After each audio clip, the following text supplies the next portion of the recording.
Pada dasarnya Bapak sekalian, kalau kita lihat kesehatan, kesehatan itu sebenarnya adalah buah dari ketaatan kita. Sering saya sampaikan bahwa kalau orang itu sehat, kalau orang itu taat pasti sehat. Kalau orang itu taat pasti sehat. Jadi sehat itu hanya imbas dari sebuah ketaatan. Apa buktinya? Kalau kita lihat zaman sekarang, sains ya, atau mungkin ilmu pengetahuan menunjukkan atau menyampaikan kepada kita berbagai macam hal ya, yang sebenarnya kalau bagi saya pribadi, sains-sains yang ada saat ini ya tidak sampai, mungkin bahasa saya tidak membuktikan tapi menjelaskan, terutama hubungannya dengan Al-Quran dan hadis ya. Kalau urusannya dengan Al-Quran atau hadis, maka sains itu hanya menjelaskan. Sebab kalau dia tidak sama dengan apa yang disampaikan Allah dan Rasulullah SAW, pasti ya sainsnya yang bermasalah ya. Seperti itu harusnya, karena iman itu tidak perlu bukti tapi membuktikan.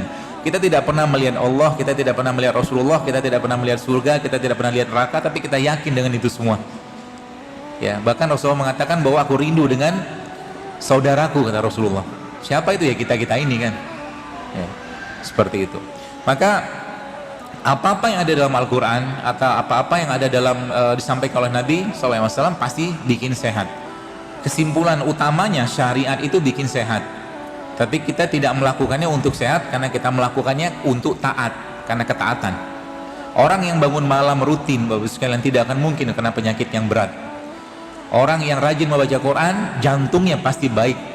Bahkan terakhir saya mendapatkan sebuah penelitian sederhana dari seorang kawan, seorang dokter juga, yang dia meliti orang-orang yang darah tinggi sama darah rendah. Darah tinggi dan darah rendah, yang kemudian orang-orang tersebut ya membaca Al-Quran untuk berzikir, yang darah rendahnya menjadi normal, yang darah tingginya menjadi normal. Begitulah syariat, gitu kan? Kenapa? Karena yang menciptakan kita itu Allah. Allah yang menciptakan kita, maka Allah juga yang membuat toolsnya. Allah yang bikin toolsnya. Kalau bahasa saya itu software dan hardwarenya. Kalau Anda punya mobil, sekalian, ya secanggih mobil, secanggih apapun mobil itu ada petunjuknya, ada SOP-nya. Ya, SOP-nya apa? Ya ada buku manualnya, ada servis bulanan, servis tahunan, apa macam-macam lah, seperti termasuk spare part-nya kan gitu. Jadi semakin kita kenal dekat dengan Allah, sekalian kenal dekat dengan syariat ini, maka sebenarnya kesehatan itu adalah sebuah hal yang mudah sekali kita dapatkan. Ya, mudah sekali kita dapatkan. Ya. Dan acuannya apa? Al-Quran. Tapi ada musuhnya, musuhnya maksudnya ada makhluk yang kita tahu ya, syaitan dan iblis tabarakatara, yang nggak mau manusia itu sehat.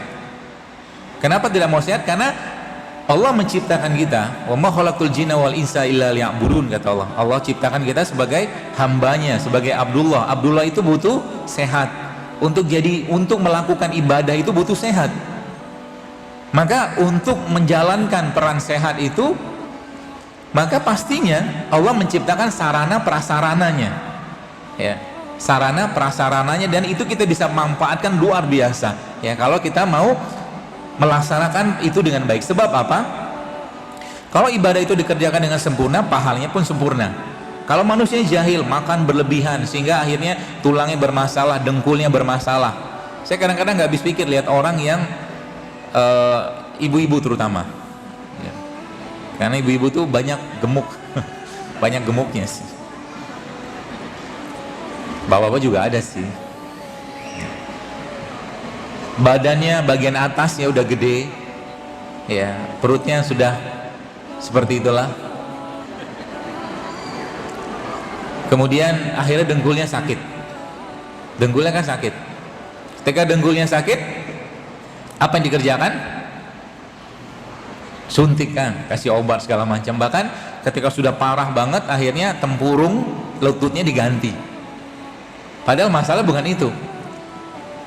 Blueprintnya kita itu, blueprintnya tubuh kita itu sudah dari dulu tuh sama gitu kan. Contoh, kita bicara tulang kaki kita itu, tulang paha atas sama paha bawah kaki lah secara umum, beban tumpunya tidak akan bisa bertambah. Beban tumbuh tidak akan bisa bertambah. Jadi nyeri itu biasanya muncul, salah satunya di samping karena yang lain adalah karena terlalu besar beban tumpu ke bawahnya. Jadi kalau muncul nyeri di lutut, di sendi segala macam di bagian bawah, yang dikerjakan pertama kali apa? Turunin berat badan. Ya, turunin berat badan. Berat badan bisa bertambah gara-gara apa? Banyak makan. Sederhana sebenarnya, berat badan kita itu bertambah gara-gara banyak makan. Maka Islam adalah agama yang sangat low budget dalam urusan hidup sehat. Ada mahasiswa pernah bertanya ke saya, dokter bagaimana caranya supaya saya bisa tetap hidup sehat dalam kondisi, kan mahasiswa, judulnya kan mahasiswa kan biasanya kan ya you know lah, kiriman segala macam seadanya gitu. Saya bilang wah justru malah mahasiswa itu gampang sekali, sering-sering aja puasa. Saya bilang kalau lagi mau buka puasa cari masjid yang ngasih takjil, hemat. Iya kan?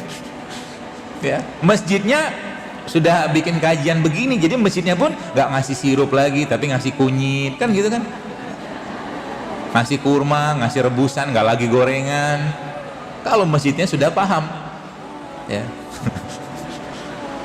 Meskipun tetap aja ngomong kayak begini berbuih, tetap aja gorengan yang dikasih. Kemarin pas di Batam ada, pas sesi tanya jawab ada yang tanya, yang nanya siapa coba? Abang gorengan. Jadi yang tanya abang gorengan. Dokter, setelah saya mengikuti kajian dokter, saya jadi berpikir nih, dia bilang menjual gorengan.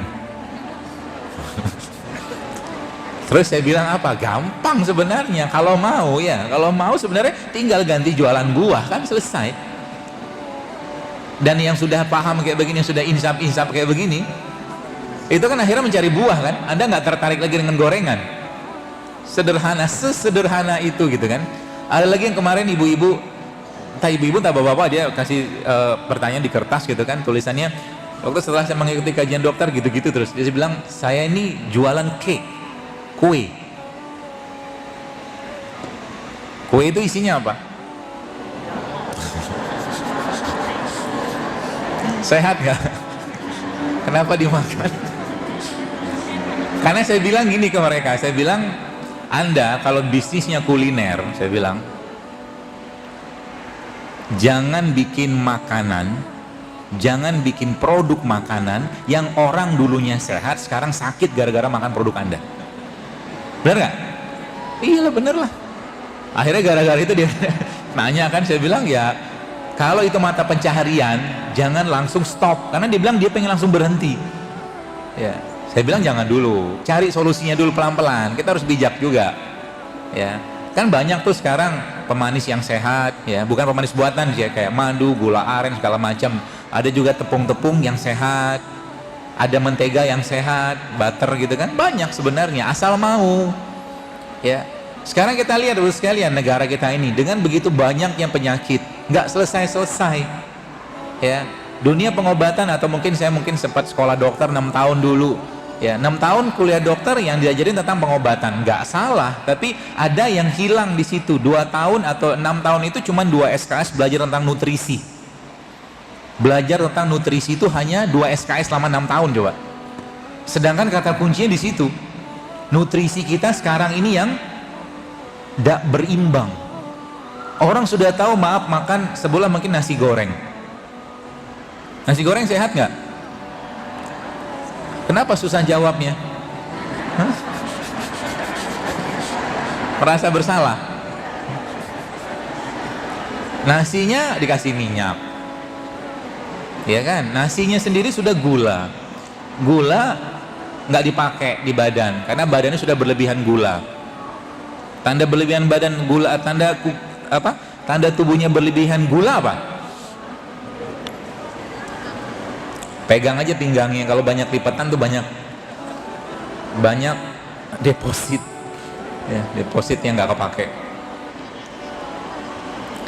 Nasinya digoreng terus dimakan pakai telur apa? Protein dipanaskan di suhu 55 aja sudah sebagian rusak enzimnya. Belum selesai kan, makan pakai bakwan, minum pakai teh manis. Kalau mungkin bahasa Jawa tuh gitu kok jaluk sehat gitu lah. Sebenarnya petunjuknya udah jelas, makanya banyak orang zaman sekarang daftar haji tahun ini, nanti 10 tahun 15 tahun lagi ketika mau berangkat, subhanallah nggak bisa berangkat gara-gara sakit. Nyesel minta ampun loh Makanya sering saya sampaikan, kalau kita udah paham konsep ini Bapak sekalian, maka kita akan nyeselnya luar biasa selama ini zolim sama badan. Udah tahu nggak sehat masih dimakan, namanya zolim. Betul nggak? Sekarang saya tanya, mie instan sehat nggak? Kenapa dimakan? Enak kan? Ya sudah, terima nasib itu kalau sakit. Kalau sudah tahu nggak sehat, nggak baik, masih dimakan, ya sudah zolim namanya. Apalagi kata yang tepat untuk itu, ya.